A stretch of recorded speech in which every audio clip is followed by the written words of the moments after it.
মানুষের কথা কি করে বলেন? কয়েকজন গুন্ডা মস্তান দিয়ে আমাদের আটকাবেন, গভর্নরকে আটকাবেন, বাংলার মানুষ এটা মেনে নেবে না।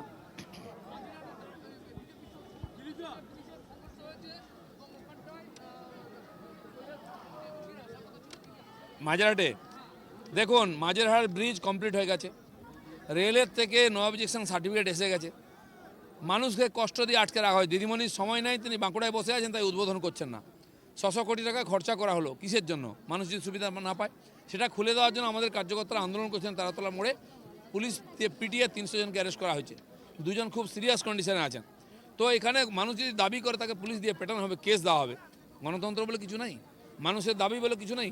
দিদিমণি তো জমিদারির টাকায় বানাননি, ওটা আমাদের ট্যাক্সের টাকায় তৈরি হচ্ছে, অতএব তাড়াতাড়ি খুলে দেওয়া হচ্ছে।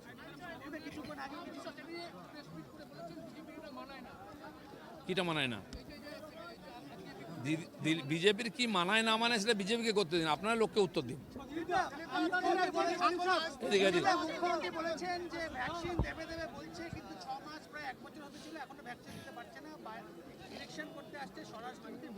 দিদিমণিকে যখন ভ্যাকসিন নেওয়ার জন্য ব্যবস্থা করতে বলুন, রেসপন্স করেননি। যেমন কিষাণ সম্মান নিধির জন্য উনি কোনো নাম পাঠাননি। এখানে যারা হকার্স আছেন, রাস্তায় ঘুরে ঘুরে বিক্রি করেন, তাদের জন্য মোদিজি 10,000 টাকা লোন দিয়েছেন।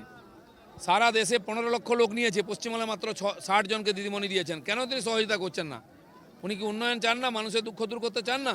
খালি রাজনীতি করছেন, এটা সাধারণ মানুষ মানবে না। জিএসটি টাকা ওয়েস্ট বেঙ্গল সবচেয়ে বেশি পায়, কোনো কিছু না করে পায়, তারপরে কি করে বলছেন পায় না? বলুন।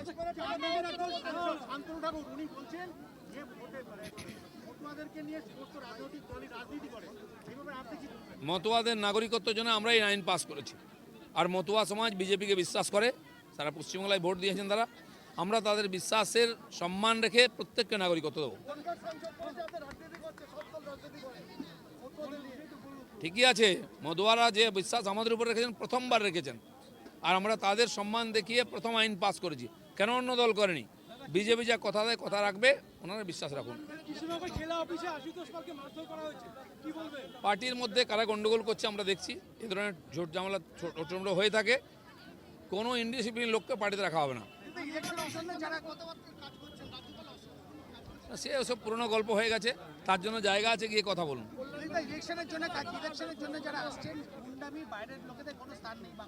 দিদিমণি ভয় পেয়েছেন, প্রশান্ত কিশোরকে ভয় পান না। এখানে নাচানাচি করেন যখন শাহরুখ খান, তখন মনে হয় না বিদেশি বাইরের লোক? অমিত শাহ প্রধানমন্ত্রী এরা ভয় করছে, দিদিমণি ভয় পেয়েছেন। কুপারসে হসপিটাল সুব্রত মুখার্জি উদ্বোধন করেছিলেন, ভিত্তিপ্রস্তর রেখেছিলেন যে সুপার স্পেশালিটি হসপিটাল হবে। বিভিন্ন জেলায় হয়ে গেল, এখানে এখন হসপিটালের জায়গায় ইটবালির ব্যবসা হচ্ছে, সিন্ডিকেট চলছে।